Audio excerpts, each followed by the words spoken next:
Salatullah salamullah. Bismillahirrahmanirrahim. Assalamualaikum warahmatullahi wabarakatuh.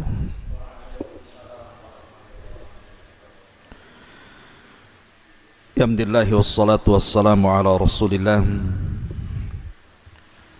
wa ala alihi wa sahbihi wa mawalah wa la hawla wa la quwata illa billahi wa ba'du. Alhamdulillah, di malam hari ini walaupun cuaca hujan di luar sana, tapi yakinlah bahwa hujan itu salah satu perkara yang bisa membawa rahmat Allah kepada kita. Artinya ada waktu-waktu mustajab berdoa. Tapi walaupun demikian tidak menyurutkan untuk beriman sesaat kepada Allah Azza wa Jal dalam rangka talabul ilmi. Tak lupa kemudian salawat dan juga salam kita hadiahkan kepada Rasul kita Nabi besar Muhammad sallallahu alaihi wa ala alihi wasallam. Adapun tema di malam hari ini, kita akan membahas 20 amalan harian yang kalau kita lakukan dari 20 amalan harian ini, maka kita akan mendapatkan keajaiban yang belum pernah kita rasakan sebelumnya. Karena 20 amalan harian ini yang akan merubah kehidupan kita. Kita tahu bahwa setiap permasalahan manusia itu berbeda-beda, sesuai dengan tingkatan keimanan seseorang. Karena Allah Subhanahu wa ta'ala apabila memberikan ujian, maka Allah akan melihat tingkat keimanannya. Kalau imannya kuat, ujiannya juga berat. Kalau imannya lemah, ujiannya juga lemah. Karena Allah Subhanahu wa ta'ala tidak pernah menguji manusia kecuali disesuaikan dengan kadar kemampuan imannya. Yang ingin saya katakan adalah setiap manusia itu pasti banyak masalah dalam kehidupan. Lah di antara yang bisa menyelesaikan masalah-masalah kita itu adalah dengan cara menyandarkan diri kepada Allah dengan memperbanyak amalan-amalan yang diajarkan Nabi kepada kita. Amalan apa saja ini yang bisa merubah kehidupan kita? Langsung saja, yang pertama, jangan pernah meninggalkan sholat. Ingat, Allah Subhanahu wa ta'ala mengatakan dalam surah Al-Baqarah ayat 45 dan 46, wasta'inu bis sabri was salah wa innaha lakabiratun illa 'alal khashiin. Mintalah kepada Allah Subhanahu wa ta'ala pertolongan dengan kesabaran dan juga dengan salat. Walaupun memang salat itu berat dilakukan kecuali orang-orang yang khusyuk. Siapa orang-orang yang khusyuk? Alladzina yadunnuna annahum mulaqu rabbihim. Orang-orang yang yakin bahwa dia sedang berjumpa dengan Allah ketika salatnya. Jadi Allah Subhanahu wa ta'ala menjadikan salat itu tempat pertolongan. Jadi kalau kita ada masalah yang berat, entah masalah ekonomi, entah masalah kesehatan, entah masalah keluarga, sebutkan masalah apa saja, maka segera sholat. Karena Nabi Shallallahu Alaihi Wasallam kalau ada masalah berat yang dia tidak bisa keluar dari masalah itu, maka Nabi Shallallahu Alaihi Wasallam dikisahkan, kana Nabi Shallallahu Alaihi Wasallam idza hajabahul amru fazi'a ila shalah. Rasul itu kalau ada masalah berat, maka Nabi Shallallahu Alaihi Wasallam langsung sholat, langsung sholat. Kenapa Nabi Shallallahu Alaihi Wasallam kalau ada masalah berat langsung sholat? Karena dia tahu hanya dalam posisi sholat itulah dia bisa mengadu kepada Allah Subhanahu Wa Taala. Satu-satunya perjumpaan kita dengan Allah di dunia ini adalah ketika sholat. Di situ kita terjadi dialog saat sholat. Nabi Shallallahu Alaihi Wasallam ketika menceritakan tentang solat, apa kata Rasul? Allah berfirman dalam hadis qudsi bahwa aku jadikan solat itu dua bagian, satu untukku dan satu untuk hambaku. Apabila hambaku membaca Alhamdulillahi Rabbil Alamin, maka Allah akan menjawab Hamidani Abdi. Apabila hambaku mengatakan Ar-Rahman Ar-Rahim, maka Allah menjawab Athna alayya abdi. Apabila hambaku membaca Maliki Yaumiddin, maka Allah Subhanahu Wa Taala menjawab Majjadani abdi. Artinya bahwa solat itu dialog sebenarnya kita dengan Allah. Makanya dalam surah Al-Fatihah ketika kita membaca dalam solat itu harus dibaca secara tartil ayat per ayat, karena setiap ayat ada jawabannya. Jangan membaca surah Al-Fatihah satu nafas pula dalam solat itu. Dan sunnahnya tartil ayat satu ayat, karena ada jawabannya masalahnya.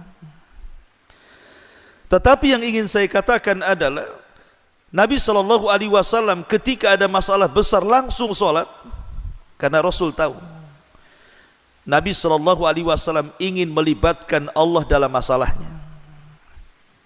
Sebesar apapun masalah anda, kalau Allah ikut campur menyelesaikan masalahnya, tidak ada masalah besar kecuali akan diurai.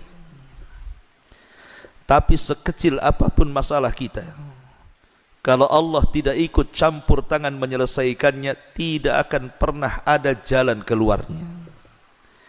Karena setiap masalah itu datang dari Allah, dan Allah lah yang akan menyelesaikan masalah itu. Makanya ini amalan yang pertama, jangan pernah tinggalkan sholat, terutama sholat wajib. Jangan pernah ditinggalkan. Syukur-syukur kemudian kita tambah dengan yang sunnah. Karena Nabi Shallallahu Alaihi Wasallam mengatakan, wala yazalu abdi yataqarrabu ilayya bin nawafil hatta uhibbahu. Ketika seorang hamba terus menerus melaksanakan yang wajib, kemudian diselingi dengan sunnah-sunnahnya, bukan hanya solat wajib tapi juga solat sunnahnya, maka Allah katakan hatta uhibbahu, sampai akhirnya aku pun jatuh cinta dengan hamba itu. Bayangkan kalau Allah Subhanahu Wa Taala sayang dan cinta dengan kita, tentu apapun yang kita hajatkan Allah akan kabulkan. Kayak antum lah, kalau lagi sayang dengan istri, cinta dengan istri, apapun yang diminta istri diupayakan kita kabulkan. Karena orang yang mencintai kepada orang yang dicintai pasti akan mentaati. Apalagi yang mencintai kita Allah, ikhwan. Yang mencintai Allah, yang memiliki langit dan bumi dan seluruh kekayaan yang ada di alam semesta ini, maka apapun yang kita hajatkan pasti Allah kasih itu. Ma'asyiral muslimin yang dimuliakan Allah Azza wa Jalla, ini amalan yang pertama, jangan pernah tinggalkan salat, terutama yang wajib, kalau bisa tambah yang sunnah-sunnah. Satu. Yang kedua, jangan pernah meninggalkan sholawat. Terkadang kita ini meremehkan soal sholawat, padahal di balik salawat itu ada keajaiban yang luar biasa, ikhwan. Di balik salawat itu luar biasa keajaibannya. Nabi SAW bersabda dalam sebuah hadis yang dikeluarkan Imam An-Nasai. Apa kata Rasul? Man shalla alayya salatan wahidatan sallallahu alaihi ashra salawatin wa khuttat anhu ashra khatawatin wa rufi'at lahu ashru darajatin. Kata Nabi SAW, barang siapa yang bersalawat kepadaku satu kali saja, maka Allah Subhanahu wa ta'ala akan bersalawat kepada kita 10 kali lipat. Apa makna salawat? Kita sering membaca Allahumma salli ala Muhammad, atau kalau kita menulis nama Rasul mesti Muhammad sallallahu alaihi wasallam. Kita sering mengucapkan salawat Allahumma salli ala Muhammad sallallahu alaihi wasallam. Apa maknanya itu? Makna salawat itu, kalau kita mengatakan Allahumma salli ala Muhammad, artinya ya Allah, berikan pujian kepada Nabi kita Muhammad sallallahu alaihi wasallam di hadapan makhluk Engkau yang ada di langit sana. Jadi kita meminta kepada Allah agar nama Rasul dipuji-puji di langit. Tolong ya Allah, pujilah Nabi kami Muhammad di hadapan makhlukmu di langit sana. Pujilah dia di hadapan malaikat Jibril, Mikail, Israfil dan seluruh malaikat yang ada di langit. Itu makna salawat. Makna salawat, kita meminta kepada Allah agar Nabi kita terus dipuji di langit di hadapan para malaikat. Lah kalau seandainya kata Rasul kita bersalawat 1 kali, maka Allah akan bersalawat kepada kita berapa kali? 10 kali. Nama kita akan disebut oleh Allah 10 kali di hadapan para malaikat di langit sana, di hadapan Jibril, Mikail, Israfil, malaikat pemikul arsy dan seluruh malaikat yang ada di langit. Bayangkan nama kita disebut-sebut, padahal hanya menyebut salawat 1 kali saja, tapi nama kita disebut 10 kali di hadapan malaikat. Bayangkan kalau seandainya antum bersalawat sampai 10 kali, 20 kali, 100 kali, mungkin anda sudah menjadi selebritis langit, karena nama kita akan dikenal oleh malaikat masalahnya. Makanya jangan bakhil mengucapkan salawat. Antum pulang dari sini Allahumma salli ala Muhammad, Allahumma salli ala Muhammad, sampai rumah ada berapa kali itu salawat tuh? Nama kita disebut-sebut di langit tuh. 1 kali salawat 10 kali penyebutan. 2 kali salawat 20 kali disebutkan nama kita di langit. 100 kali salawat kalikan saja, berarti nama kita akan disebut-sebut oleh para malaikat dan mereka memuji-muji kita. Ini makna salawat. Kemudian makna salam apa? Makna salam itu juga kita meminta kepada Allah agar Allah menyelamatkan Nabi kita. Menyelamatkan apa maksudnya? Menyelamatkan di dunia agar jasadnya jangan sampai diganggu orang kafir. Karena dahulu ada upaya pengambilan jasad Nabi. Berapa kali itu? Ada orang-orang yang berupaya membuat semacam terowongan, digali dan hampir mendekati kuburan Nabi. Tapi Allah Subhanahu wa ta'ala menyelamatkan jasad Nabi kita. Sampai hari ini tidak ada yang berhasil. Jadi kita ketika mengatakan wassalam, meminta keselamatan, maksudnya meminta keselamatan kepada Allah. Jasad Nabi kita diselamatkan dari orang-orang kafir. Adapun di akhirat, ya tentu kita meminta kepada Allah Subhanahu wa ta'ala agar Nabi kita diselamatkan juga. Dan Nabi kita pasti selamat. Ini hanya mimbabi ta'adub saja. Adab kita kepada Nabi, meminta kepada Allah agar Nabi kita diselamatkan, walaupun dia sendiri penyelamat atas izin Allah Subhanahu wa ta'ala. Dia akan membawakan syafaatul uzma kepada kita. Itulah makna salawat dan juga makna salam. Karena kita kadang bersalawat tak paham pula maknanya, sehingga akhirnya kurang semangat salawatnya. Kemudian kalau ada orang yang banyak salawat, kita pula katakan banyak kali salawatnya katanya. Lah antum tak salawat kan? Justru salawat itu penting. Apalagi kalau dalam waktu-waktu doa. Nabi SAW mengatakan, kullu du'ain yud'allahu azza wa jalla bihi mahjubun 'anis sama hatta yusalla 'ala nabi. Semua doa terhalang, tidak akan diijabah. Semua doa terhalang dan tidak akan diijabah Allah Subhanahu wa taala sampai dibacakan salawat untuk Nabi Muhammad sallallahu alaihi wasallam. Makanya di antara adab doa, pertama memuji Allah, yang kedua bersalawat kepada Nabi sallallahu alaihi wasallam, baru kemudian meminta sesuatu kepada Allah Subhanahu wa ta'ala. Karena salawat itu salah satu pembuka pintu doa. Maka perbanyaklah salawat. Ma'asyiral muslimin yang dimuliakan Allah Azza wa Jalla. Lebih daripada itu, dalam hadis Ubay ibn Ka'ab radhiyallahu an. Ubay ibn Ka'ab itu seorang sahabat yang dikenal pakar dengan Quran. Bahkan satu-satunya sahabat yang disebut namanya di langit. Satu hari Nabi SAW memanggil Ubay ibn Ka'ab di masjid dan mengatakan, ya Ubay, amaranillah an aqra alaika surat al-bayyinah. Wahai Ubay, Allah perintahkan aku untuk membacakan surah al-bayyinah kepadamu. Kemudian Rasul membaca, lam yakunil ladina kafaru min ahlil kitab. Ubay menangis, asammanillahu ya Rasulullah, apakah namaku disebut-sebut di langit wahai Rasul?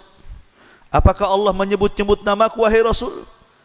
Maka Rasul mengatakan, ya, Allah menyebut-nyebut namamu. Maka Ubay pun menangis. Macam mana orang seperti dia disebut-sebut namanya, pada di sana ada Abu Bakar, Umar, Utsman yang jauh di atas dia. Ya. Lah Ubay ibn Ka'ab ini satu hari bertanya soal salawat kepada Rasul dalam doanya. Dan dia mengatakan, ya Rasulullah, aku sanggup menjadikan seluruh doaku diisi dengan salawat. Apa kata Nabi SAW? Kata Nabi, idzan tuqfa hammuk wa yughfar laka dzambuk. Kalau itu kau lakukan wahai Ubay, semua masalahmu akan hilang dan semua dosamu akan diampuni. Jadi kalau antum banyak masalah, banyak salawat, insyaallah masalah itu akan terurai sedikit.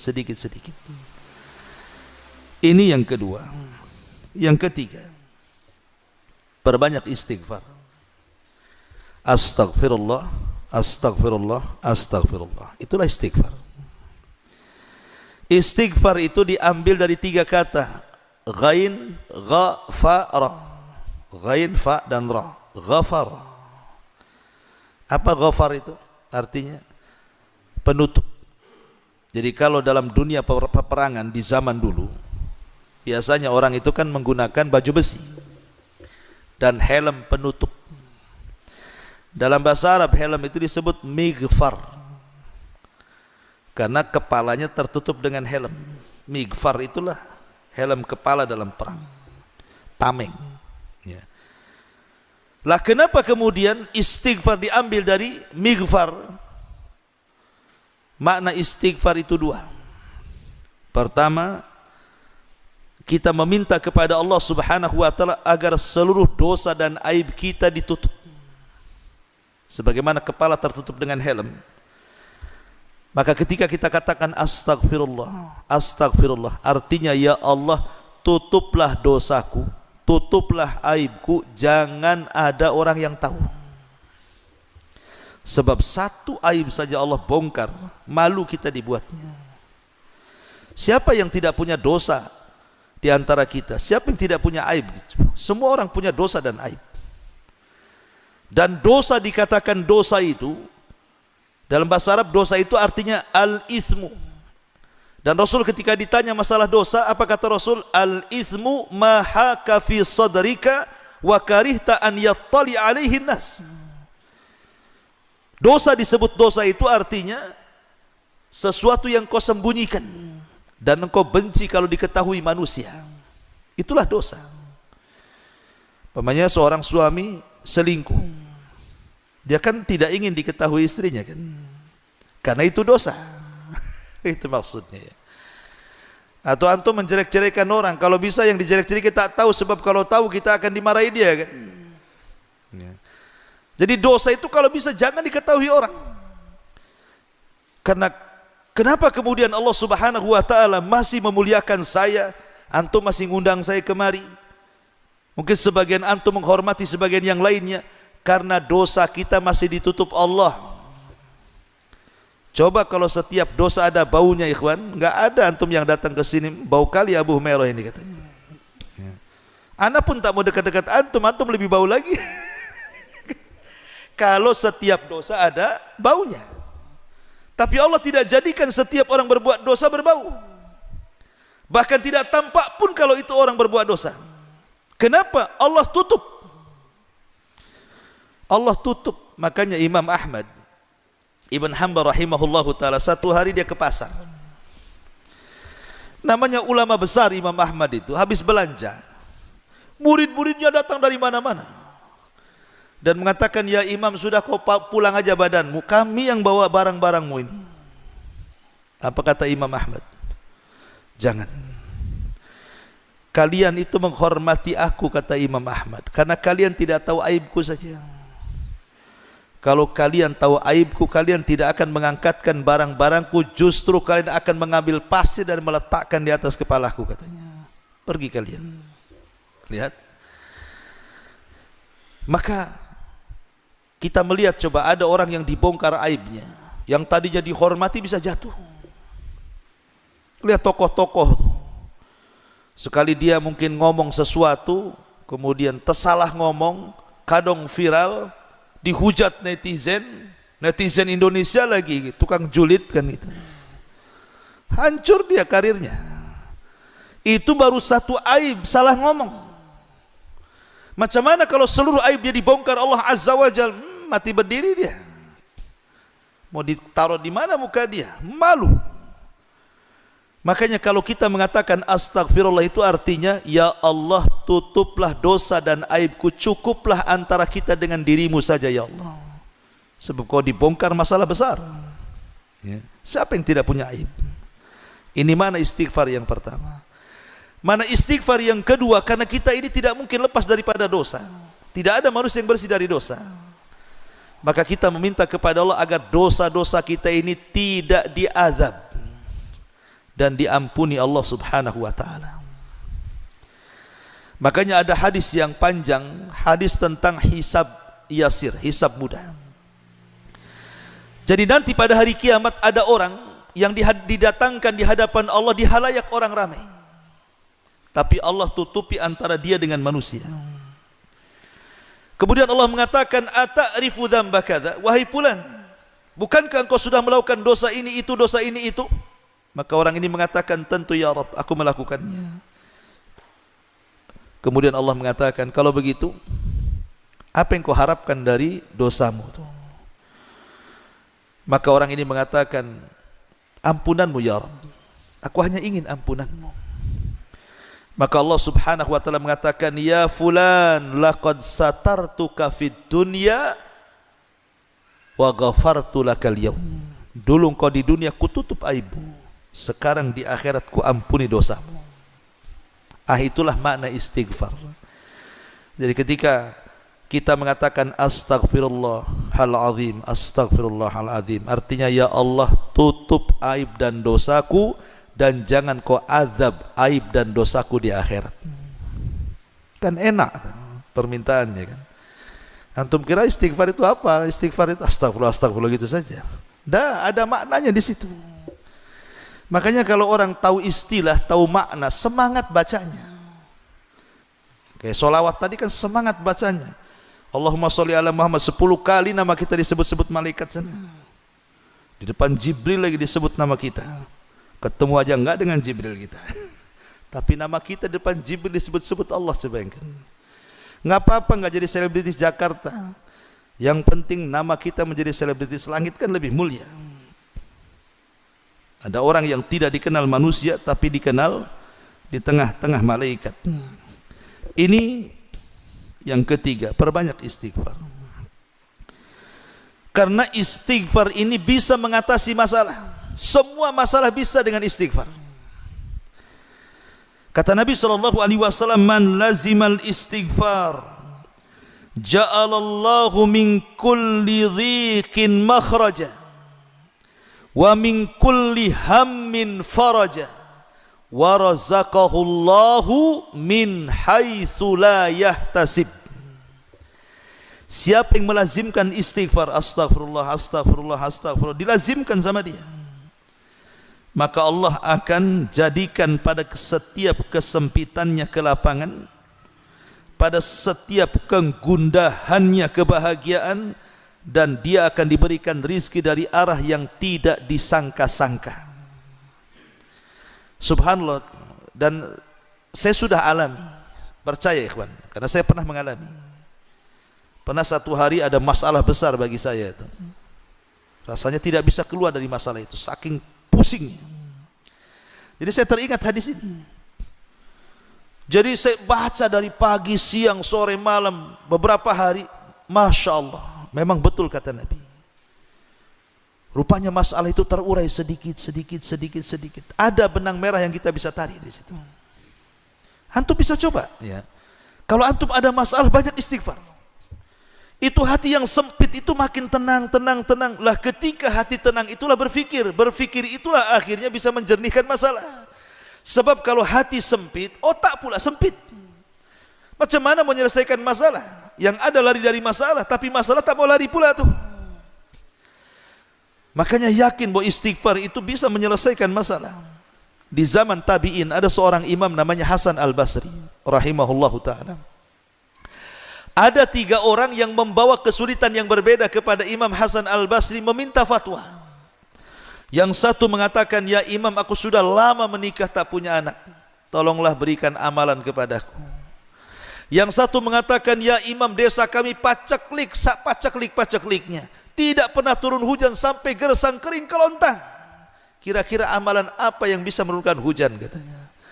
Yang ketiga mengatakan, ya Imam, aku sudah bekerja ngalor ngidul ngetan ngulon bahasanya, ya. Gak kaya-kaya juga, ya. Apa kata Imam Hasan Al-Basri? Istaghfiru rabbakum. Jawabannya untuk 3 masalah 1, perbanyak istighfar, katanya.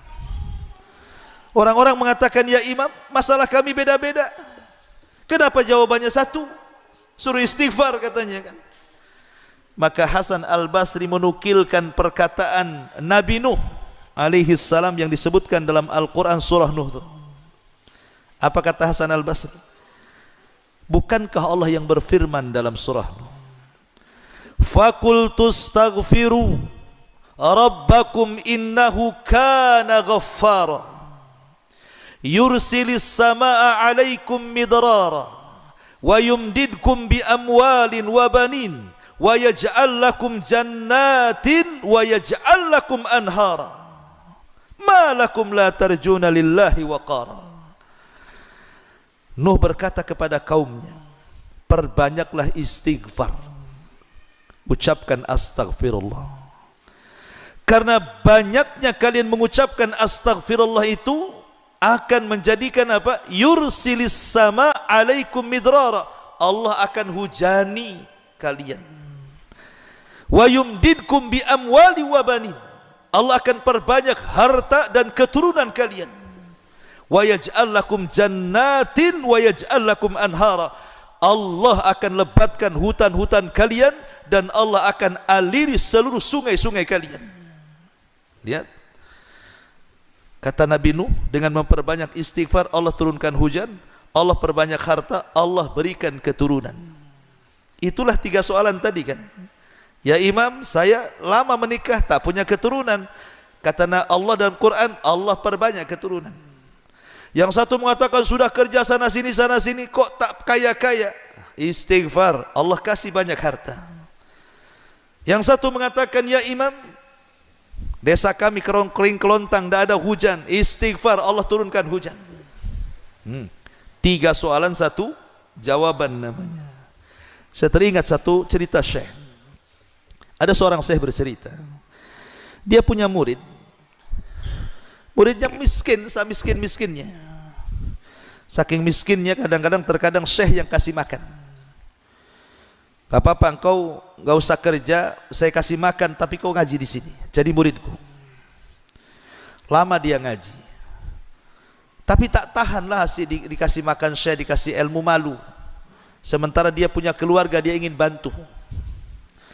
Akhirnya sudah beberapa tahun dia resign, dia minta sama syekhnya diizinkan untuk keluar mencari pekerjaan. Akhirnya pergi dia. Adalah sekitar 5-6 tahun atau 7 tahun tidak pernah berjumpa dengan syekh ini. Tiba-tiba kemudian satu hari dia bawa mobil yang sangat mahal sekali harganya, datang bertandang kepada gurunya syekhnya ini. Syekhnya kaget, disangka dia rental. Ini mobil siapa? Rental di mana? Katanya. Enak saja, ini mobilku lah syekh, katanya. Katanya, udah 7 tahun kan. Ini baru 1 katanya. Di rumah ada lagi. Kagetlah saya ini. Cemana kok bisa banyak mobilnya itu, di fotokopi apa? Akhirnya dia cerita bahwa dia sudah kaya. Dia ingin bersedekah kepada syekhnya. Jadi syekh ini kan heran. Ini anak murid dia itu tak punya skill kerja. Sudah hilang 7 tahun, 8 tahun, tiba-tiba pulang sudah kaya. Jadi kata syekh ini, apa rahasiamu katanya? Kenapa kau jadi kaya sekarang? Maka dia bercerita, ketika aku keluar dari majelis ini syekh katanya, aku pun pusing kerja, sana kerja susah, sini kerja susah. Aku teringat dengan hadis tentang keutamaan istighfar. Sambil mencari kerja, sambil terus berusaha, setiap hari aku mengucapkan istighfar itu 10.000 kali. 10.000 kali, cemana ngitungnya tuh? Setiap hari 10.000 kali. Astagfirullah, astagfirullah. Sambil cari kerjaan. Tidak kurang dari setahun katanya, tiba-tiba Allah mudahkan semuanya. Ini kisah nyata, ya. Seorang syekh bercerita, cobalah Ustaz, tahun depan masih miskin, udah takdirnya mungkin antum miskin tuh. Gitu. Tapi bukan, kita walaupun tidak ada cerita kayak gini ikhwan, yakin hadis Nabi itu tidak mungkin. Enggak mungkin, mustahil, pasti yakin. Kita harus yakin lah kan, Nabi yang ngomong kok. Dan Allah yang punya kekayaan, kenapa mesti takut? Allah yang punya kekayaan, kita tinggal minta kan sama Allah. Maka perbanyak istighfar. Ini yang ketiga. Kemudian yang keempat, jangan tinggalkan sholat duha. Ini juga salah satu sholat yang bisa menyelesaikan banyak masalah. Nabi SAW mengatakan, yusbihu ala kulli sulama min ahadikum sadaqah, fa kullu tasbihatin sadaqah, wa kullu tahmidatin sadaqah, wa kullu tahlilatin sadaqah, wa kullu takbiratin sadaqah, wa amrun bil ma'ruf sadaqah, wa nahyun anil munkar sadaqah, wa yujzi'u min dzalika rak'atan yarka'ahuma minadh-dhuha, kata Rasul. Ingat bahwa setiap hari, setiap pagi itu kita sebenarnya badan kita itu diharuskan mengeluarkan sedekah. Itu kewajiban kita setiap hari. Badan kita ini harus mengeluarkan sedekah. Dengan cara apa? Dengan memperbanyak tasbih subhanallah, kemudian juga tahmid alhamdulillah, kemudian tahlil la ilaha illallah, kemudian takbir Allahu akbar, kemudian mengajak manusia kepada kebaikan, mencegah manusia dari kemungkaran. Pokoknya setiap kita bangun, badan kita dituntut untuk bersedekah. Tetapi kata Rasul, tidak perlu kita lakukan semuanya. Cukup 2 rakaat duha saja, itu mewakili semuanya. Cukup 2 rakaat duha mewakili semuanya. Ikhwan, seafdal-afdalnya salat duha jam berapa? Ketika anak unta berlarian karena kepanasan. Begitu hadisnya. Artinya salat duha itu yang paling afdol ketika tanah sudah mulai memanas. Ketika matahari sudah mulai memanas, ya mungkin sekitar antara jam 10 sampai jam 12 sebelum zuhur lah. Itu seafdol-afdolnya waktu duha. Antara jam 10 jam 11. Itu kan panas-panasnya tuh. Ya. Tapi boleh juga sholat duha di awal waktu. Setelah terbit matahari meninggi satu tombak boleh. Tapi kita cerita afdolnya sholat duha. Yang ingin saya katakan, jam 8 sampai jam 12 siang itu waktu orang sibuk-sibuknya bekerja, ikhwan. Yang punya ladang ke ladang, yang punya kantor ke kantor, yang punya perusahaan ke perusahaan, yang cari makan di jalan ya di jalan-jalan kan gitu. Waktu-waktu jam 7 sampai jam 12 itu orang sibuk dunia, ikhwan. Sibuk ya. Yang punya toko buka tokonya macam-macam. Karena itu memang waktu-waktunya orang sibuk bekerja. Tapi dari duhur ke atas kan sudah malas biasanya orang.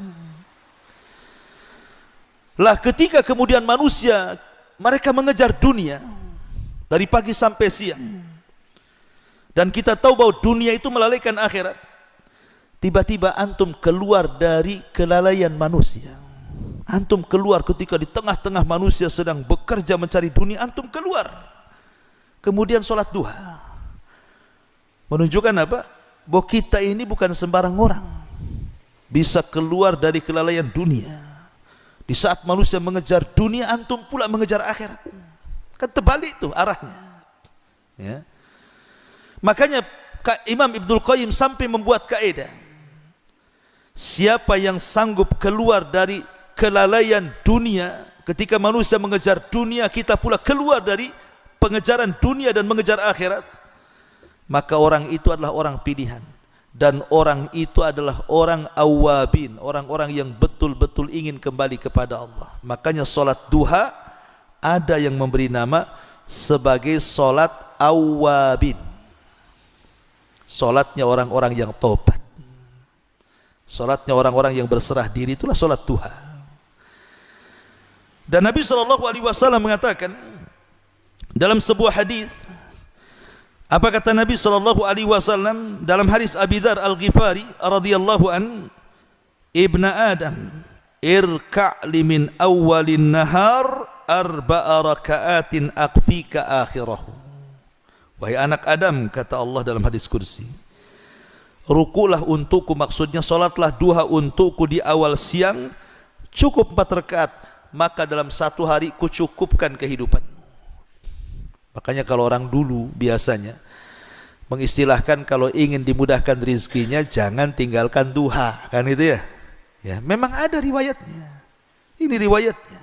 Hadis kursi. Aqfika akhirahu, aku cukupkan sampai akhir sore. Jadi kalau kita memangnya salat duha, kemudian setelah salat duha kita berusaha, maka Allah akan cukupkan kehidupan kita. Ini kan solusi ini. Ya. Makanya bagi orang-orang yang banyak masalah, masalah ekonomi, masalah pekerjaan, masalah apapun, jangan tinggalkan duha. Insyaallah kita akan tahu akibatnya nanti. Ini yang keempat. Yang kelima, salat malam, tahajud, qiyamul lail. Beda qiyamul lail dengan salat malam. Kalau qiyamul lail itu artinya menghidupkan malam. Menghidupkan malam kan tidak harus sholat. Berwudu, antum namanya bangun tidur berwudu, itu antum berarti qiyamul lail. Walaupun hanya berwudu, berzikir, baca Quran, tafakur, merenung gitu ya, itu namanya qiyamul lail, menghidupkan malam. Tapi kalau tahajud itu disebut sholat malam, ya tahajud. Tentu kalau kita bisa menggabungkan semuanya lebih baik lagi. Tapi ingat bahwa tahajud ini adalah solat yang luar biasa. Kenapa? Karena solat ini satu-satunya solat yang akan terhindar dari riya, sum'ah dan takabur. Satu-satunya solat antum terhindar dari semua jenis syirik, hanya tahajud. Macam mana mau riya sama siapa bangun malam-malam? Gelap-gelap lagi sholatnya. Siapa yang mau nampak sama kita? Kecuali antum live kayak gini, ya, Allahu Akbar, TikTok pula antum nyalain, kan? Atau Instagram, atau Facebook, apa maksudnya? Enggak Ustaz, saya nyontohkan teman-teman, itu bahasa halusnya. Padahal mau riya tuh. Kita ini susah ya, gara-gara handphone ini akhirnya ibadah kita habis. Coba. Pengen umroh, contoh aja umroh ya kan? Udah mau berangkat selfie, saya sudah di bandara katanya. Kan ya? Nanti di pesawat selfie lagi, alhamdulillah sudah di pesawat. Turun selfie lagi. Sampai di Mekah selfie lagi. Ketemu unta, selfie sama unta. Coba seperti itu. Ya. Kan repot jadinya. Jadi ibadah mulia sudah ngabisin duit coba ya. Hilang, nggak ada apa-apa. Gara-gara handphone itu. Ya nggak seru Ustaz, kalau orang nggak tahu saya umroh ya nggak tahu. Ya memang harusnya seperti itu, ibadah itu disembunyikan kan. Kalau bisa jangan cari travel di sini. Kalau orang sini cari travelnya di Batam sana. Promosi. Jadi orang sini nggak tahu kalau antum umroh kan. Tahu-tahu botak saja. Kata orang sini, kenapa dibotak? Tak adalah gatal kepala kan gitu. Jadi orang nggak tahu kalau kita habis umroh kan. Ini enggak. Sengaja pakai pakaian ihramnya dibawa ke masjid pula coba. Subhanallah. Memang handphone ini buat masalah, tapi solat ini, solat malam, itu solat yang luar biasa. Kenapa? Tidak ada riya di situ.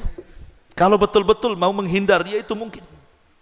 Karena orang lagi tidur, tiba-tiba kemudian kita terbangun kemudian solat malam, apa enggak luar biasa tuh? Ditambah-tambah kalau itu memang dilakukan di sepertiga malam akhir. Maka ada hadis Nabi SAW mengatakan, yanzilu rabbuna ila sama'id dunya fi kulli thuluthil laylil akhir wa dhalika kulla laylatin. Faqala Allah azza wa jal, man yad'uni fa astajibalah, wa man yas'aluni fa utiyah, wa man yastaghfiruni fa aghfira lahu. Allah mengatakan, Rasul mengatakan, Allah itu turun pada sepertiga malam akhir, turun sesuai dengan kemuliaannya, keagungannya, tidak sama dengan makhluknya. Allah turun pada setiap sepertiga malam akhir, dan itu setiap malam Allah turun. Dan setiap malam juga Allah di langit pertama mengatakan kepada kita yang ada di bumi, siapa yang berdoa ku kabulkan, siapa yang minta ku ijabah, siapa yang minta ampun ku ampuni dosa-dosanya.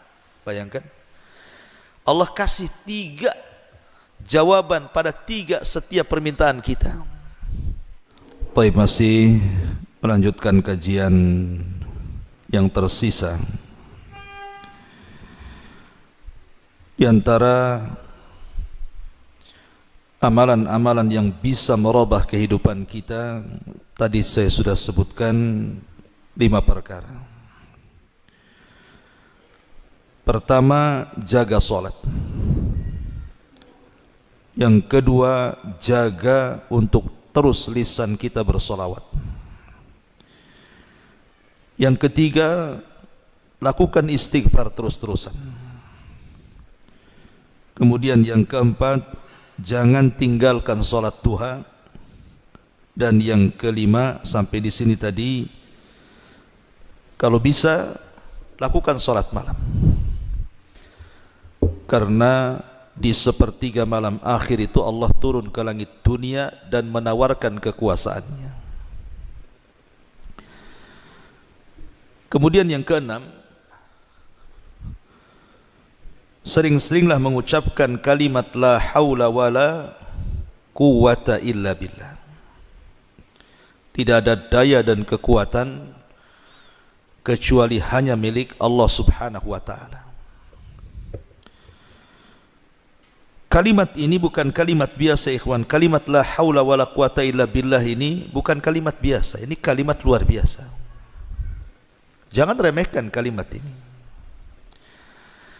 Ketika Allah Subhanahu wa ta'ala menciptakan arsy, arsy itu makhluk Allah yang sangat besar. Bayangkan kalau seandainya bumi dibandingkan dengan 7 lapis langit. Ibarat Anda datang ke padang pasir, kemudian meletakkan cincin di tengah padang pasir. Bumi itu cincinnya, padang pasir itu langitnya.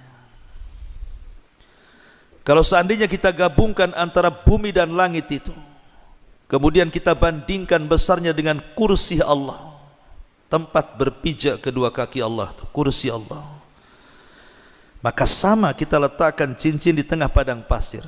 Cincin itu langit dan bumi, padang pasir itulah kursinya. Kalau kita gabung tuh kursi, langit, bumi dan alam semesta dibandingkan dengan besarnya arsy Allah Subhanahu wa taala, itu sama dengan cincin dilempar ke padang pasir. Cincin itu ya semua makhluknya, padang pasir itulah arsy-Nya. Bagaimana yang menciptakannya? Allahu Akbar. Allah lebih besar dibandingkan makhluk-makhluknya. Artinya bahwa seluruh alam semesta ini diliputi oleh arsy, karena itu makhluk yang paling besar kan, dan itulah makhluk yang pertama kali Allah ciptakan. Lah ketika Allah Subhanahu wa taala menciptakan arsy, setelah itu Allah menciptakan apa lagi? Allah ciptakan para malaikat pemikulnya yang disebut dengan hamalatul arsy. Dan Allah menyebutkan jumlahnya berapa? 8.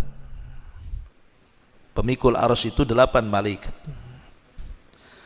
Lah satu hari Nabi SAW diizinkan Allah Subhanahu wa taala untuk mensifati malaikat pemikul arsy. Apa kata Rasulullah? Besarnya malaikat pemikul arsy itu, kakinya, kaki malaikat itu menjulang ke bawah sampai ke dasar bumi. Kemudian badannya menjulang ke atas sampai melintasi langit pertama, kedua, ketiga, sampai keempat, sampai ke kursi, sampai ke sidratil muntaha, sampai ke sorga. Baru setelah sorga, kedua tanduknya memikul arsy Allah Subhanahu wa taala. Kalau bukan Nabi yang menceritakan dan hadisnya sahih, tentu kita tidak akan percaya. Ini menghayal saja, masa ada makhluk seperti itu, kakinya di dasar bumi, kemudian badannya menjulang sampai kedua tanduknya memikul arsy, kan kayak hayal, menghayal kan begitu. Tapi masalahnya hadisnya sahih yang menceritakan Nabi, sami'na wa ata'na, dan itu jumlahnya 8 malaikat. Lah malaikat-malaikat ini saat diciptakan, kemudian Allah Subhanahu wa taala katakan tugas kalian pikul arsy. Ketika malaikat-malaikat pemikul arsy ini melihat arsy, kayaknya tak sanggup. Macam mana saya akan pikul arsy sampai kiamat dibangkitkan? Arsy sebesar itu. Maka malaikat-malaikat pemikul arsy ini meminta uzur bahwa mereka tidak sanggup memikul arsy. Arsy sebesar ini macam mana mau dipikul? Maka Allah Subhanahu wa taala mengatakan, kalau begitu ucapkan kalimat la haula wala quwwata illa billah. Akhirnya kemudian para malaikat pemikul arsy ini mengucapkan kalimat la haula wala quwwata illa billah. Subhanallah, setelah mereka mengucapkan kalimat ini, Allah berikan kekuatan dan mereka pun sanggup memikul arsy sampai hari ini, bahkan sampai kiamat dibangkitkan. Dari sini kata para ulama, lihat kalimat la haula wala quwata illa billah ini bisa menjadikan malaikat lemah menjadi kuat. Bahkan ada sebagian para ulama beristimbat, kalimat ini bisa menjadikan kita kuat. Jadi orang yang sakit, ya, mungkin dia sudah ke dokter, sudah ke sana kemari mencari perobatan, cobalah banyak-banyak mengucapkan kalimat la haula wala quwata illa billah. Siapa tahu. Dan jangan coba-coba, artinya yakin bahwa kalimat ini malaikat saja diberikan kekuatan. Berarti kita yang lemah, entah lemah apa saja, coba perbanyak kalimat la haula wala quwata illa. Mudah-mudahan dengan kalimat ini mendatangkan kekuatan bagi kita. Bagi yang kita yang terpuruk ekonominya, susah bangkit, perbanyak la haula wala quwata illa billah, karena tidak ada daya dan kekuatan kecuali milik Allah kan. bagi yang terpuruk kesehatannya, bagi yang terpuruk ekonominya, bagi banyak masalah gitu ya, coba perbanyak kalimat ini terus ya. Insyaallah biidznillah. Karena Nabi SAW pernah mengatakan dalam sebuah hadis yang sahih, apa kata Nabi SAW? Kata Nabi SAW, ala adulluka ala kanzin min kunuzil jannah. Maukah aku tunjukkan kepada kalian dari simpanan-simpanan sorga? Maka sahabat mengatakan, tentu wahai Rasul. Maka Rasul mengatakan, katakan la haula wala quwwata illa billah. Tidak ada daya dan kekuatan kecuali milik Allah. Itulah kanzun min kunuzil jannah. Itulah simpanan di simpanan sorga. Karena orang yang mengucapkan kalimat ini, setan aja nggak akan sanggup melawan kita. Apa kata Rasul ketika menganjurkan kita untuk membaca kalimat ini setiap kita keluar rumah? Dalam sebuah hadis dari Anas bin Malik radhiyallahu an, kata Nabi SAW, idza kharaja min baitihi, apabila seseorang keluar dari rumahnya, faqala, dan dia mengatakan, bismillahi tawakkaltu ala Allah, la haula wala quwwata illa billah. Bismillah, dengan menyebut nama Allah, aku tawakal kepada Allah dan tidak ada daya dan kekuatan kecuali milik Allah. Apa kata Rasul? Orang seperti ini kufita wa hudita wa wufita.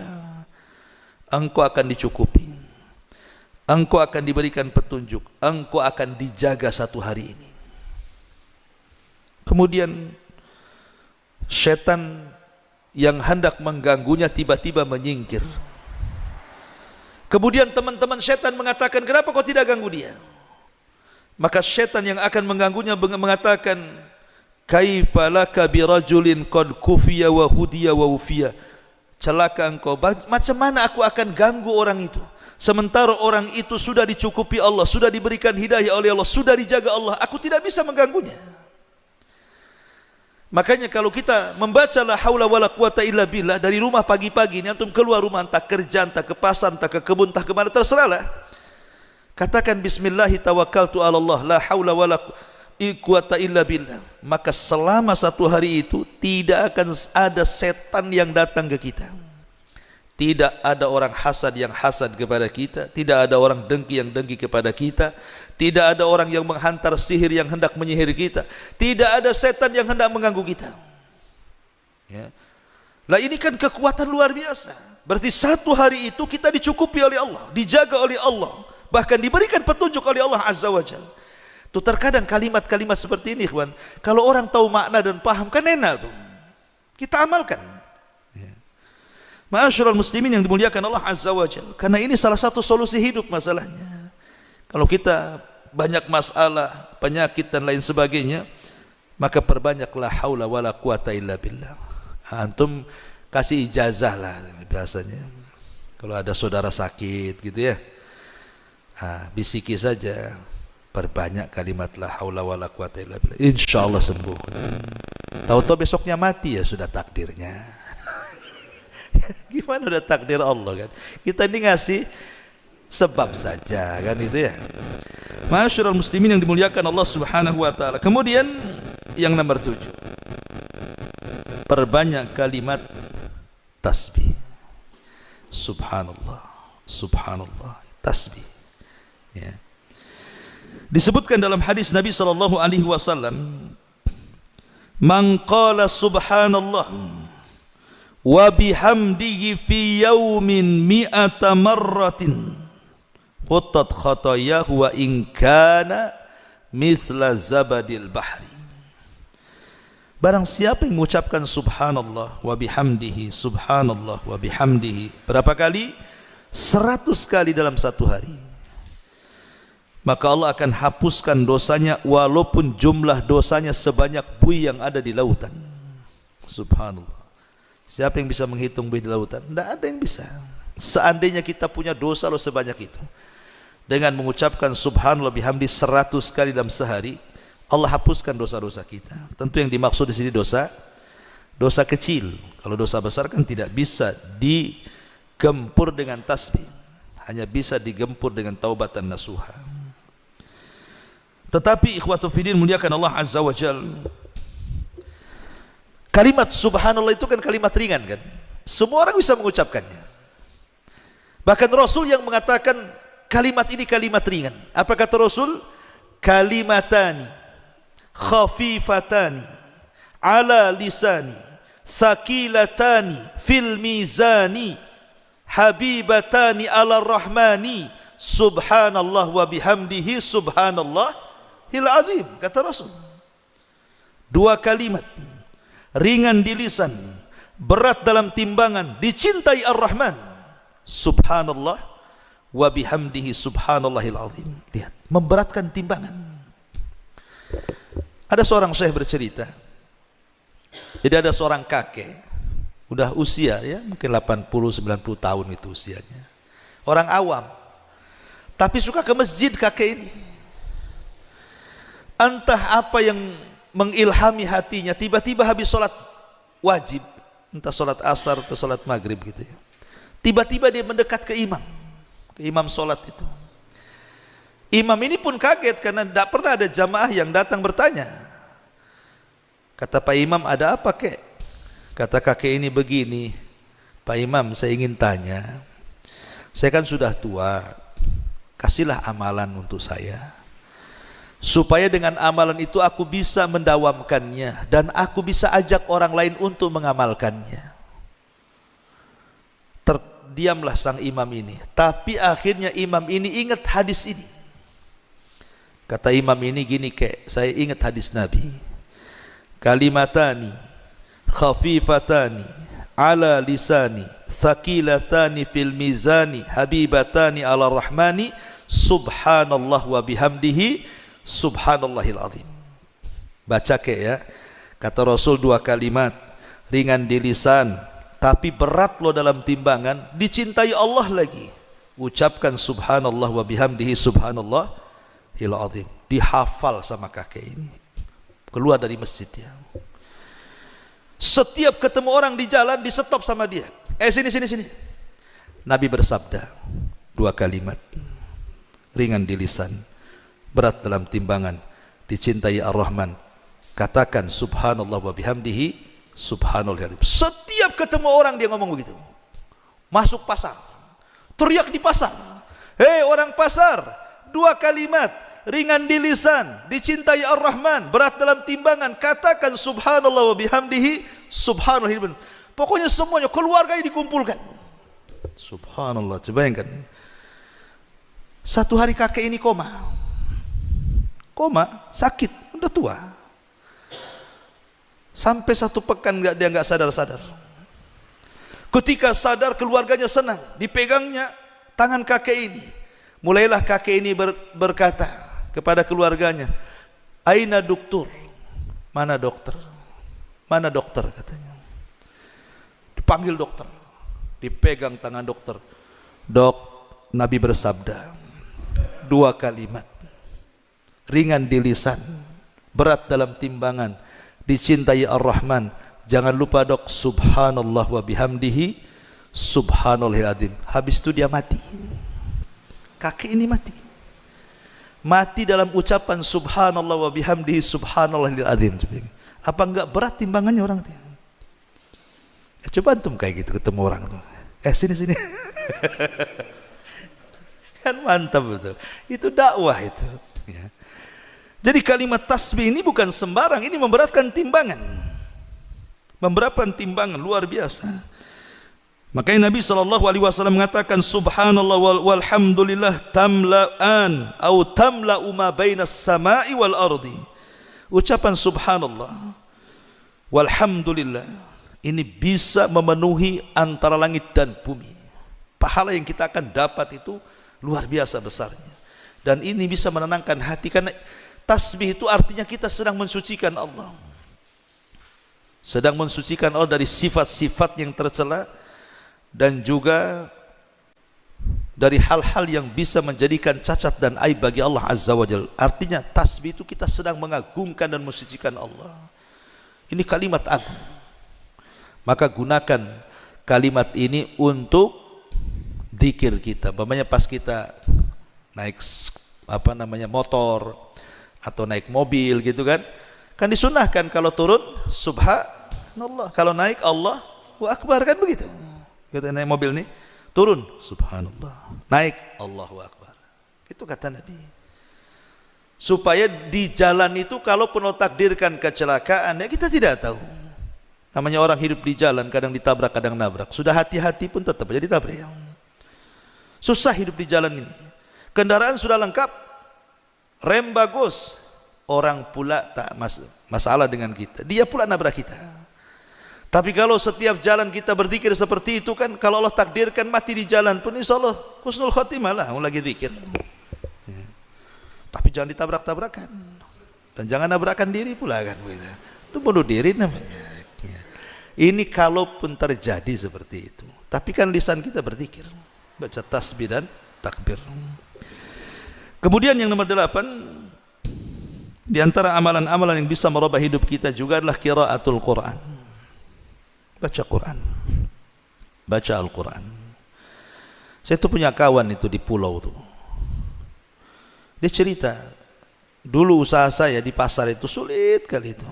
Mau naik, mau apalagi mau buka cabang itu, yang ada aja susah berkembang. Tapi semenjak saya tiap pagi sebelum kerja itu saya baca Quran. Allah mudahkan usaha saya katanya. Ini mereka orang awam yang ngomong gini, bukan orang ngaji, orang awam yang ngomong gini sama anak tuh.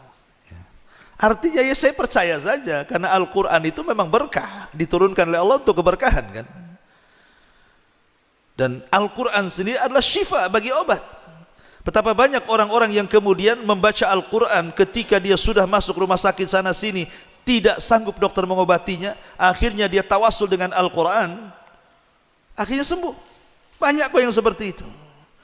Karena Al-Quran itu huda wa rahmah, bahkan wa syifa, dia obatkan itu.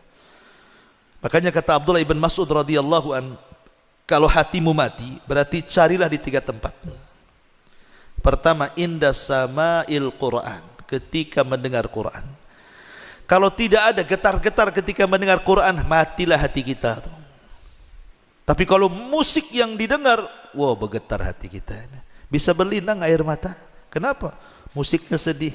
Persis kehidupan saya dari kecil sampai besar katanya. Ada pula, coba ya kan. Instrumennya kok buat sedih saya. Bisa dia dengar musik meneteskan air mata, bisa dengan musik dia jingkrak-jingkrak, bisa dengan musik dia ketawa-ketawa. Tapi dengan Quran tak ada pengaruh, berarti hatinya mati itu. Kalau dengar Quran kok biasa-biasa, mati hatinya. Ya summa qasat qulubuhum, hatinya sudah keras. Makanya kata Abdullah bin Mas'ud, ini ciri-ciri kalau mendengar Quran kok enggak ada pengaruh, berarti hatimu masalah tuh. Yang kedua, indah majalis dzikri, ketika di majelis dzikir kayak gini ngaji. Ya, kalau dia mau, karena orang kalau biasa ngaji, kawan, dia akan tenang hidup di majelis taklim tuh. Kalau saya ibaratkan itu, kalau kan tangkap ikan, letakkan di akuarium, tenang dia. Memang di situ tempatnya kan. Coba tangkap burung liar, ada burung yang anggap tangkap, masukkan ke sarang. Karena memang bukan di situ tempatnya, ya mau terbang aja dia di sarang itu kan. Kecuali kalau udah lama ya. Seperti itulah antum yang biasa ngaji, ya tenang aja walaupun ngantuk-ngantuk kan gitu.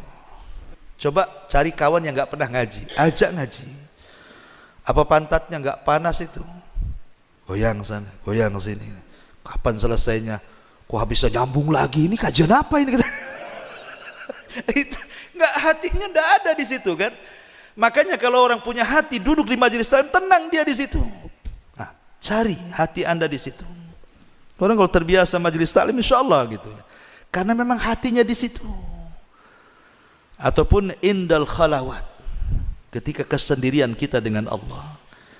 Ketika malam kita bangun gitu kan, kita bisa tahajud, kita bisa baca Quran di sepertiga malam, berarti kita ada hati itu. Tapi kalau bangun kencing tidur lagi, dan itu setiap hari seperti itu, tidak bisa kita bangun malam untuk hanya sekedar berzikir saja, berarti hatinya mati itu.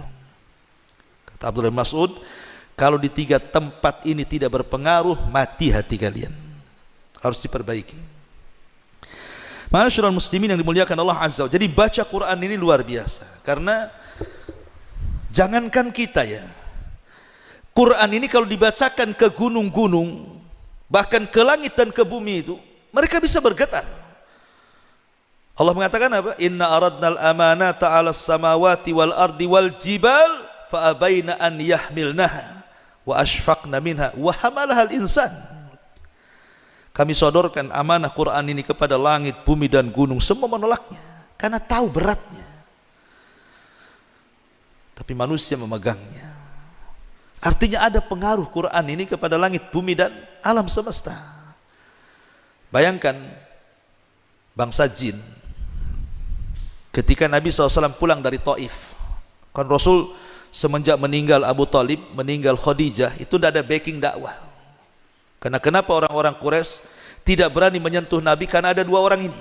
Pertama Abu Talib karena pemimpin Arab, yang kedua Khadijah karena wanita mulia, masih menghargai. Tapi ketika dua-duanya meninggal dalam tahun yang sama, yang disebut dengan Amul Hazni, tahun kesedihan, Rasul sudah nggak bisa berdakwah di Mekah, diancam mau dibunuh, dan diancam oleh 18 kabilah, macam-macam kami bunuh. Terpaksa Rasul harus hijrah, mencari areal baru untuk berdakwah. Dia kepikir ke Taif, berangkat dia ke Taif. Sampai di Taif, bukannya diterima penduduk Taif, lebih parah dibandingkan Mekah. Baru datang aja dilempari. Sampai Rasul harus lari 1 mil, dilempari batu, bayangkan. Akhirnya dia sembunyi dengan budaknya. Siapa budaknya? Zaid ibn Harithah, di kebun Mughirah, kebun kurma perbatasan Taif dan Mekah. Mau masuk Mekah tidak bisa, kembali ke Taif dilempari. Akhirnya di kebun kurma itu Nabi SAW sholat subuh. Lah ketika sholat fajar itulah tiba-tiba ada 7 atau 8 jin dari Nasibin, jin-jin dari Yaman, nyasar ke situ, ke kebun kurma Mughirah itu. Ketika Nabi SAW sedang sholat membaca Quran, jin-jin ini mendengarnya. Subhanallah, sekali dengar, jin-jin ini beriman kepada Allah Azza wa Jalla. Dari sini turun ayat surah jin, Qul uhiya ilayya annahu istama'u nafarun minal jinni faqalu inna sami'na qur'anan ajaba. Qul uhiya ilayya annahu istama'a nafarun minal jin.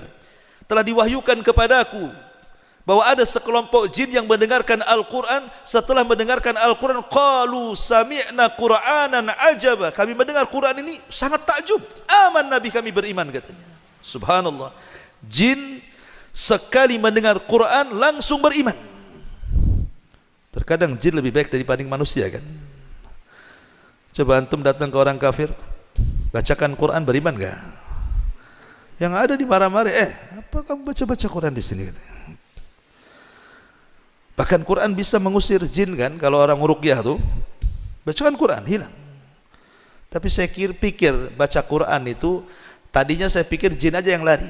Orang pun bisa lari kalau dibacakan Quran. Coba antum ke pasar, banyak orang kumpul-kumpul preman, antum baca Quran di situ, apa gak bubar tuh? Oh, rupanya bisa ngusir orang juga Quran tuh. Ya. Ma'asyiral muslimin yang dimuliakan Allah Azza wa Jalla, intinya bahwa jangan tinggalkan Quran. Quran itu obat segala sesuatu. Kemudian yang nomor 9, jangan lupakan membaca ayat kursi. Ayat kursi ini jangan dianggap remeh. Ini ayat yang paling mulia dalam Al-Quran. 30 juz, bayangkan Quran itu. Kalau cerita surat, tidak ada surat yang paling mulia melebihi surah Al-Fatihah. Tapi kalau cerita ayat, tidak ada ayat yang paling mulia dalam Al-Quran melebihi ayat kursi. Melebihi ayat kursi. Ajaib, luar biasa. Kalau kita membedah tafsirnya itu, ayat kursi ini semua bicara tauhid dari awal sampai akhir. Keagungan, tauhid, kemuliaan, dan begitu seterusnya. Bahkan nama dan sifat bagi Allah diulang-ulang dalam ayat ini.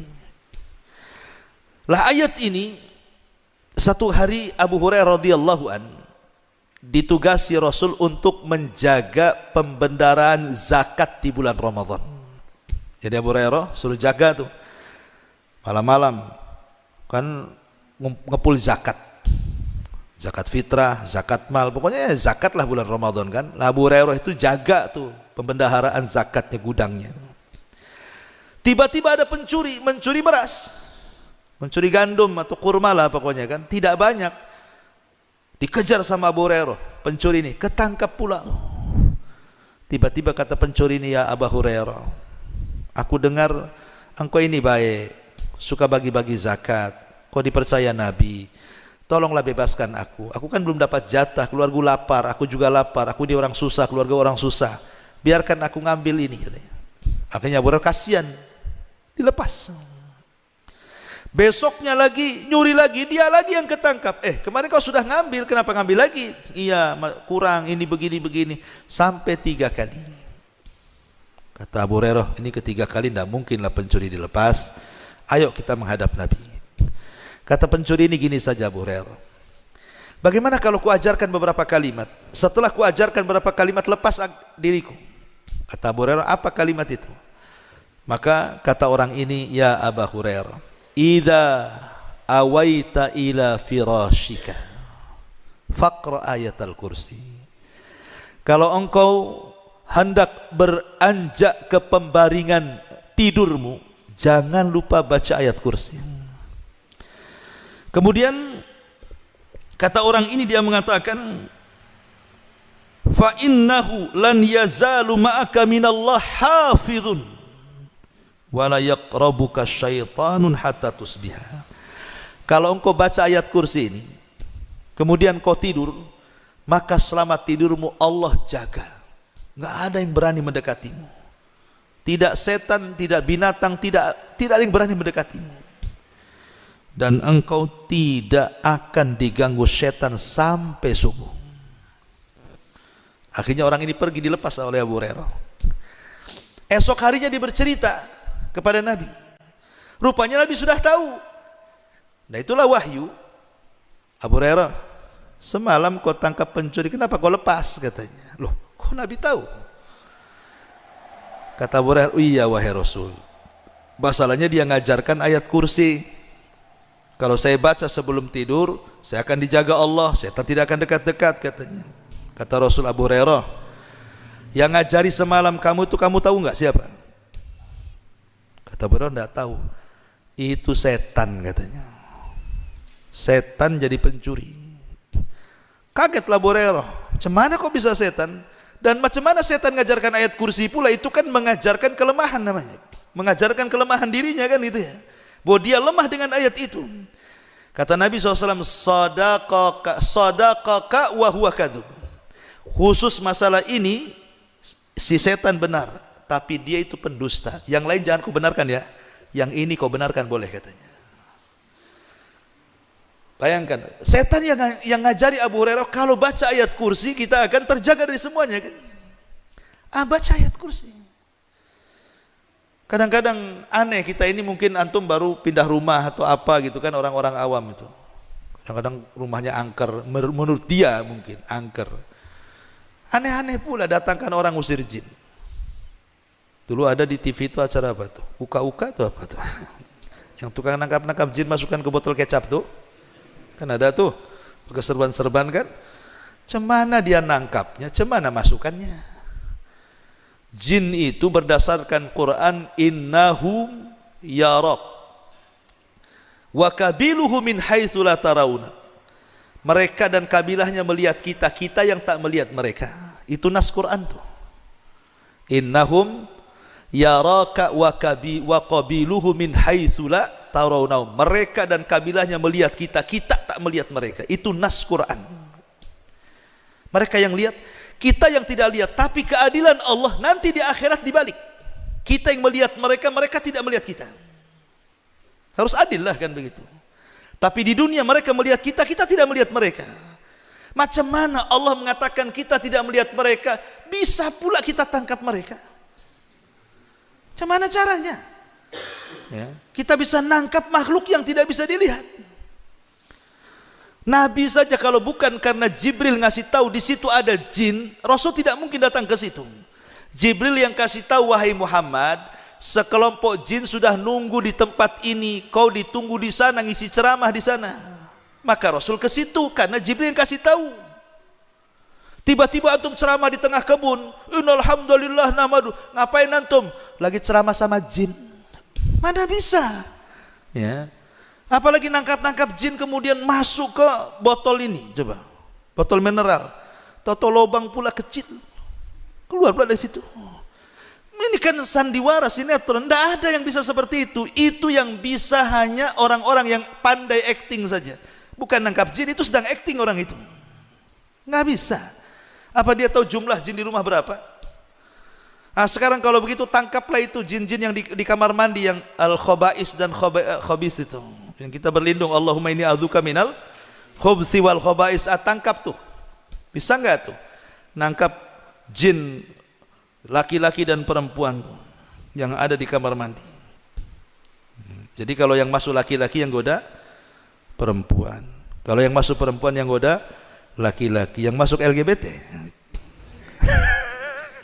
Ya, jinnya LGBT juga lah kan. Artinya bahwa orang-orang ini sedang menghayal sebenarnya, dan orang lain tertipu pula. Sebenarnya kalau kita mengikuti kepada sunnah Nabi sangat ringan. Kalau takut baca ayat kursi kan enak kan gitu ya. Coba simpel Islam itu. Kalau kita kenal sunnah itu paling simpel. Kita lewat nih, kok agak bulu kuduk rinding-rinding kan gitu ya. Apa kata Rasul? Bacalah a'udzu bikalimatillahi tammati min syarri ma khalaq. Selesai. Ada yang lebih pendek, kepanjangan itu Ustaz. Ada nggak yang lebih pendek? Ada, kata Rasulullah. Kata Rasulullah, kalau kita lewat di sebuah tempat yang menakutkan, kul bismillah wala tubali. Katakan bismillah dan jangan dipedulikan. Lewat saja, bismillah, lewat. Jangan dipedulikan.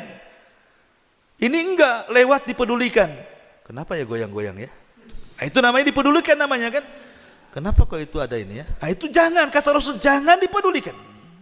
Ibu-ibu ini kalau di rumah kan, pamannya lampu pula mati, hujan pula deras, rumah pula pinggir kuburan, anjing tetangga pula gonggong. Pas Jumat Kliwon pula, aduh udah stres makinnya. Mau ke kamar mandi mau kencing, takut karena mungkin kurang nggak belajar akidah. Kata Rasulullah, kalau takut ke kamar mandi, ucapkan bismillah, bismillah, masuk kamar mandi, kencing cepat, keluar, masuk ke kamar lagi. Begitu caranya. Dan jangan dipedulikan. Karena setan itu dia akan masuk dalam setiap media yang ada untuk menakut-nakuti kita. Terkadang dia masuk ke gorden, goyang-goyang gordennya. Terkadang masuk ke angin, suara seng pula, ya, bunyi. Terkadang masuk ke bayangan, pohon pula bergoyang-goyang. Itu memang sengaja mereka yang masuk ke situ. Karena setan itu tidak bisa mukul langsung, dia hanya ngasih was-was. Dia menakut-nakuti dari jauh saja. Dibuatnya bayangan, dibuatnya angin, dibuatnya ini. Kadang goyang-goyang, rupanya ada kucingnya di balik itu. Karena takutnya disangka setan. Makanya Rasul mengatakan bismillah wala tubali. Katakan bismillah, jangan pedulikan. Dan jangan bicara. Ngapain pula kemudian di dapur ibu-ibu? Itu siapa itu di luar, saya di dalam. Ngapain pula? Biarkan saja. Ya. Akhirnya kemudian tengok YouTube, macam mana cara ngusir setan. Pokoknya dikasih bawang ini, bawang itu, macam-macam bawang dikeluarkan. Ini kan jadi dunianya klinik nantinya. Islam itu simple. Bismillah, selesai. Baca ayat kursi, selesai. Baca muawwidzatain, selesai. Apa lagi? Ya. Makanya kalau orang ikut sunnah itu paling enteng, itu paling enak. Ngadapi apa saja ada solusinya.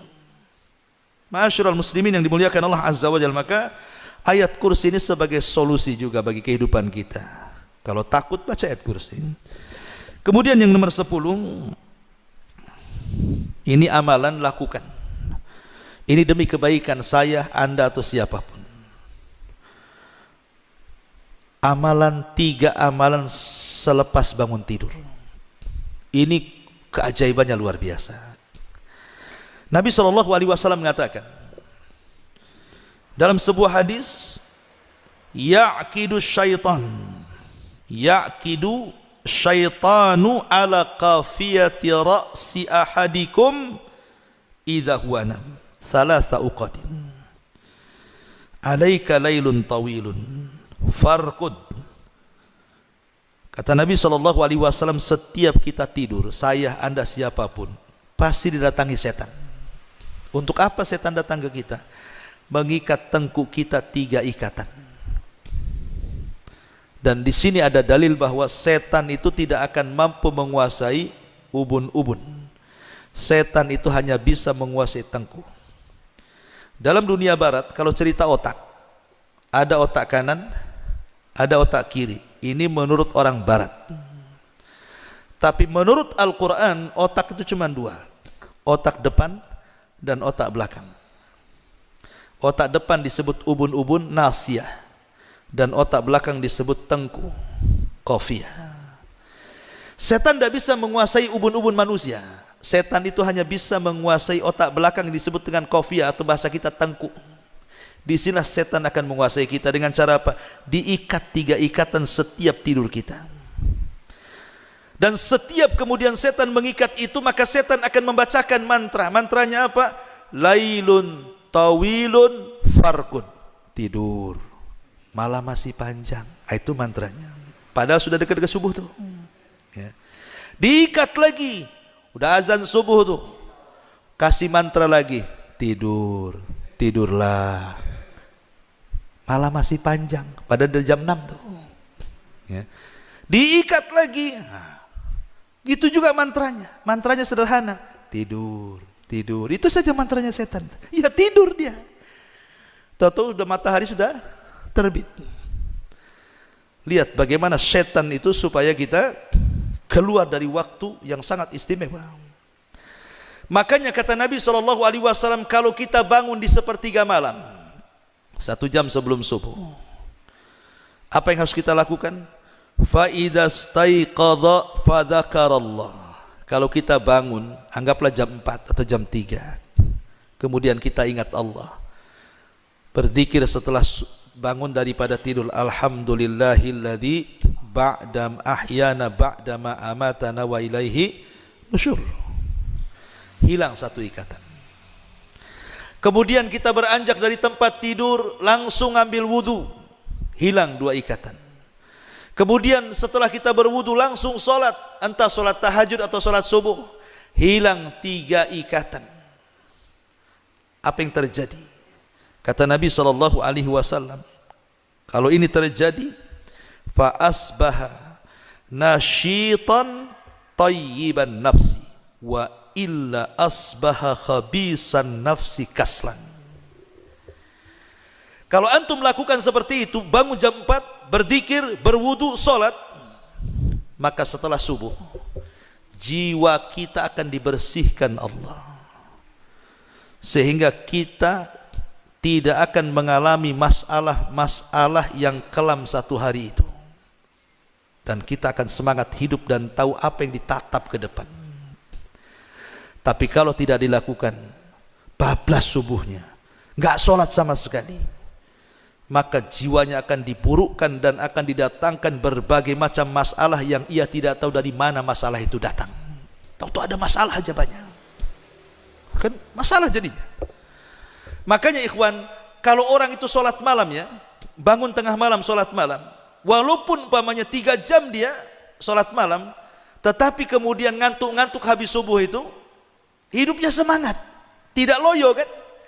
Tapi ada orang yang anggaplah tidur jam 1, bangun jam 9 gitu kan, itu rasanya badan tuh sakit-sakit itu, masih lemas, masih ngantuk, padahal sudah lama dia tidur kan. Lah disitulah letaknya kenapa Nabi SAW mengajarkan kepada kita, kalau hidup kita ingin terarah, lakukan 3 perkara. Berzikir setelah bangun dari tidur, berwudu, sholat. Saya nggak bisa bayangkan coba orang yang nggak pernah sholat subuh, sementara setiap malam setan ikat 3 ikatan. Itu kalau 10 hari tak sholat subuh, 3 ikatan kali 10 udah berapa tuh? Apa nggak ruwet itu di tengkuknya ikatan setan tuh? Cemana dia berpikirnya coba. Nah ini kalau ingin menatap hidup, lakukan ini. Ma'asyiral muslimin yang dimuliakan Allah Subhanahu wa taala, ya waktu 8:30. Masih banyak sebenarnya ya, tapi tidak apa-apa lah ya. Insyaallah kita kajian di lain kesempatan. Kayaknya malam ini tidak ada tanya jawab nih ya, 8:30 karena ada keperluan. Subhanakallahumma bihamdika asyhadu an la ilaha illa anta astaghfiruka wa atubu ilaik. Allahu ta'ala alam. Assalamualaikum warahmatullahi wabarakatuh.